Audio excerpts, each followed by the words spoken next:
Hello once again, Star Wars and Unboxing fans. Welcome to another episode of Darth Tuba's Star Wars Unboxing Show. I'm your host, Darth Tuba. Check out all my videos on YouTube. Like, subscribe, share, hit the notification button. Check out YouTube and Twitter and Instagram at Darth Tuba, and my Darth Tuba Star Wars Unboxing page on Facebook. Okay, before we get to our items today, I do want to talk about a little piece of news that came out this week, or actually last week. And it stems from, for collectors, I would say it is a piece of sad news, and that is that the Toys R Us company has filed for bankruptcy, which that's not new. That happened at the end of 2017. However, what inevitably happens when a company like that files for bankruptcy is the unfortunate demise of some of the stores, and that does usually take place, and that's exactly what happened. They announced the closings of a whole bunch of I want to say 200, 198, 199 stores in the United States or North America. So that's pretty sad and pretty disappointing. But what made it even more sad was, for those that don't know, I reside in the state of New Jersey, and in this country, the most Toys R Us's that are closing in New Jersey. 11 stores are closing in New Jersey, including the two that I frequented the most. Okay, one that was one town over from me in one direction, and maybe two towns over from me in another direction. So it was very upsetting, very disappointing. Certainly can understand, with the economy and the way businesses are run and competition. I know that they cited competition between, I think they said Target, Walmart, and Amazon. And I understand, from a collecting perspective, I can always find other places, other ways to access the toy hunting, like going to those establishments that I already said, or find other places, or maybe try to frequent a few like comic book shops and things of that nature. And I will work on that and continue to do that. But it's just sad when I think of every Star Wars movie that has come out since 1999. They have had a Midnight Madness event of some sort, and including the Clone Wars movie that came out. And every single one of them took place in the Toys R Us that next to my, a town over from our town. And I went to every one. Every single one I went to. And it's just sad to think that the next Midnight or Force Friday midnight event that they have, it would not no longer be available in that place that I kind of grew up going to. So it's just a kind of a nostalgic tear. But I'm also, my thoughts go out to all the employees of the Toys R Us's and all those places that are getting shut down. I'm sure that obviously they're all getting their pink slips, and I hope that they can all find suitable work, replacement work, and something that's as good or better than what they got in Toys R Us. But as I said, it is a sad day for collectors in that sense. I do hope that, I'm sure that from a other retail perspective, there will be other opportunities from other areas. So we'll move forward from there. But thoughts go out to Toys R Us employees. Okay, so bringing it back up to our unboxing, we have a couple of different items today. We have two Walmart Funko Pop 3-packs, which is a little bit crazy. We got our Empire Strikes Back Lobot, Ugnaught, and Bespin Guard, and we have our Ewok 3-pack. All right, from Return of the Jedi. And in addition to that, we have two Black Series 3 3/4 inch. We have the Sand Trooper, and we have Ponda Baba, or as us old school people like to call him, a Walrus Man. So why don't we actually begin with these guys? So we're going to put the two Funko Pop off to the side. So we'll start with Ponda Baba. And it's so funny, I've mentioned this in the past, but I'm always fascinated at, people that are my age, they may not always know the names of characters. These characters were never spoken about in the films. Their names were not spoken. Just whatever their character, maybe an alien, or really nothing at all. What was spoken, what was said, essentially, was made up by the Kenner employees. They are the ones who came up with the names, and they figured this guy kind of looked like a walrus, so they called him Walrus Man, and that was the name of it. There was, or maybe that's what the characters and the actors on set, referred to each character as. So it's kind of funny to now look at it and say, oh, it's, Ponda Baba. I think Ponda Baba originated from, as many of the names, from the West End games, which are the role-playing games, like Dungeons and Dragons, that came out in the late 80s, early 90s, in that general vicinity. And they took all these different, face characters that you saw, creatures that you saw, and they gave them backstories. They gave them histories and backstories and all sorts of stuff like that. So it was fascinating to see all these characters get their names and their histories. But again, it's at this point now it's all considered legacy canon. It's not part of the actual Star Wars universe anymore. So let's talk a little bit about Ponda Baba. I'm going to actually put his gun in his little holster here, but he is an interesting. Whoopsie. He is an interesting character, this one, because he actually comes with two sets of arms. He comes with, and I think part of that's kind of, obviously he comes with his arm that gets chopped off. I'm trying to see which arm that is. Is it left arm or right arm? Huh.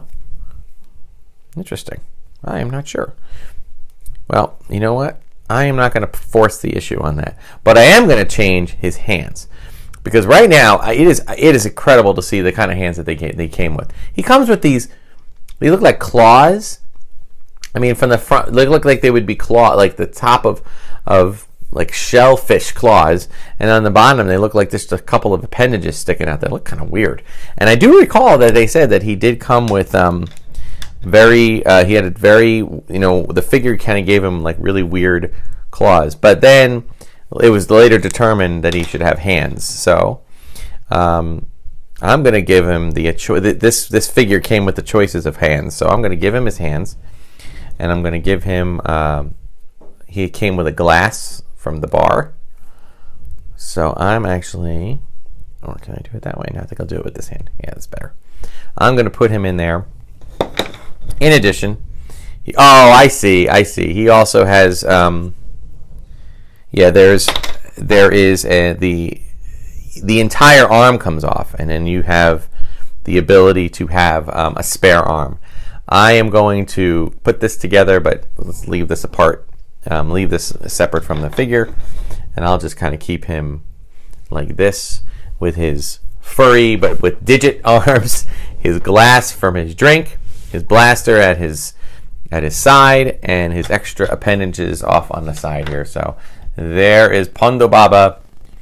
Really cool that he made an appearance, a cameo in Rogue One, him and Dr. Evazan. So that was really cool. And look, you can see in a comparison here, you can see a different version of him right there. All right. I like that they've sculpted the figures differently over the years. I think that, you kind of have to. Although these days, now that we have new Star Wars movies, I got to say there's one aspect that I'm missing before I start opening up the Stormtrooper. There's one aspect I am missing about the old days of Star Wars, is that when we didn't have new movies, from 2005 to 2015, there were no new movies. There was Clone Wars in 2008. But for a long time, they would go through the characters that you saw in the movies, the prequel movies. But once they've kind of established all the main ones, after that they would go back to the vintage and start looking at every little tiny character that you could see. And some people complain about it. I thought it was great. It's like, you know what? I want to have a Cantina set that has every single Cantina alien that anyone ever sees, ever.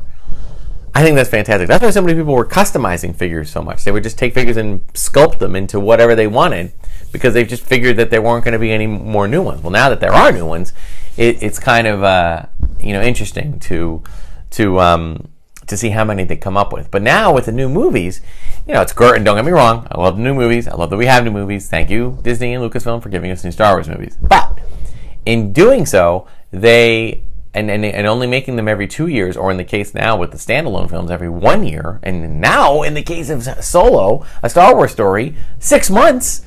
Okay, there's not a lot of time for you to develop, for the toy company to develop figures all based on all the different characters.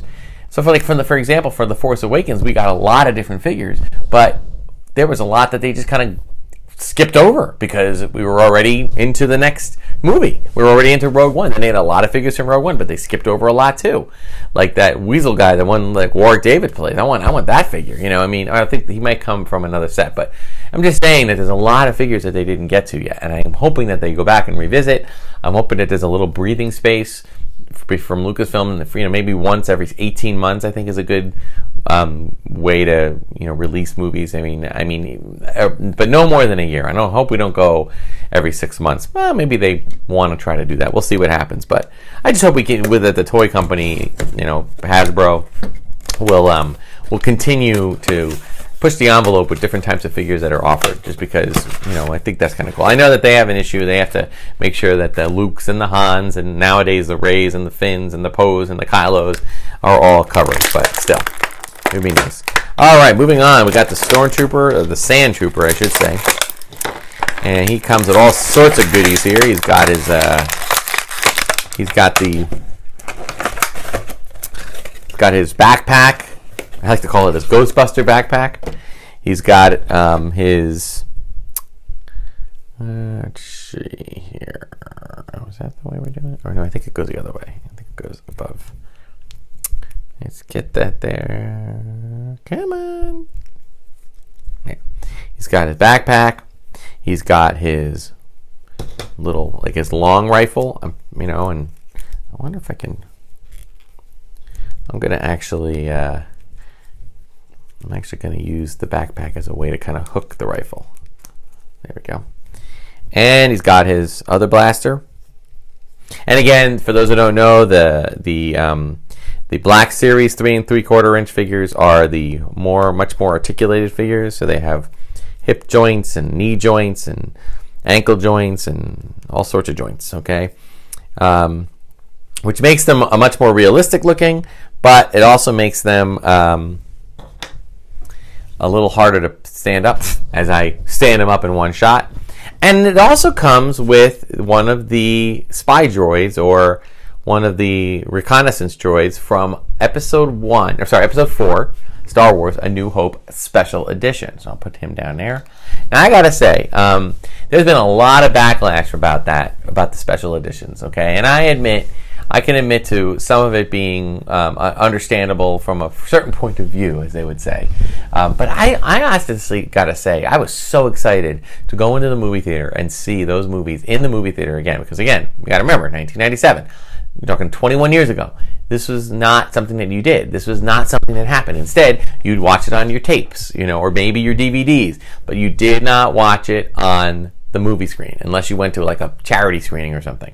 This was a full-fledged re-release. Star Wars was back. It was being advertised. There were commercials. There was food tie-ins. There was soda tie-ins. There was all sorts of tie-ins. It was really awesome. And it was great to have Star Wars back in the big screen. And it was amazing to see how much people were into it.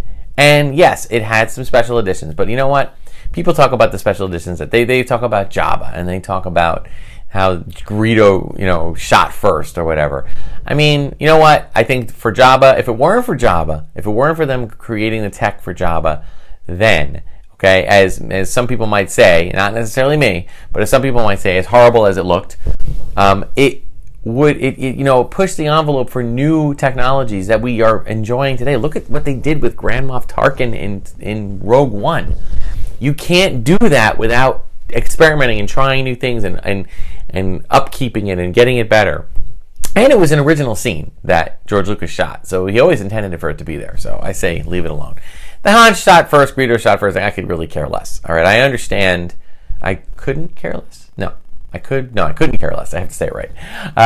You know, it just doesn't matter to me. That's so what. All right, I get the story. I get the reason he didn't want to make him to be like a mass murderer or like a killing somebody in cold blood. I get that too. But I also get the other people's side where, you know, come on, it was part of what made him cool. He was badass, you know, whatever. And I understand that. But nonetheless, I feel very strongly that the rest of the scene changes, the expansion of Mos Eisley, the dogfights at the end, the Han running into the whole room full of stormtroopers, I think all those things were awesome.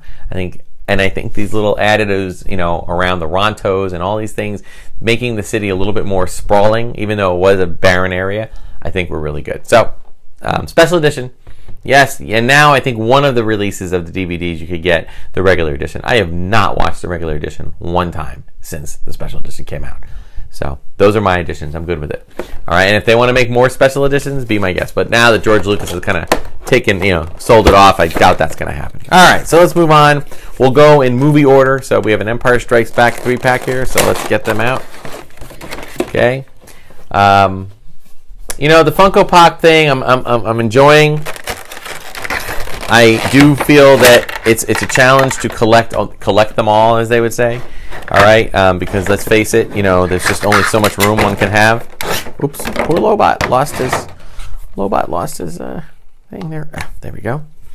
So let's see how we do here. Let's see what we're looking at here. So we got, all right. So you got your Bespin guard. Okay, comes with his rifle or his pistol already drawn.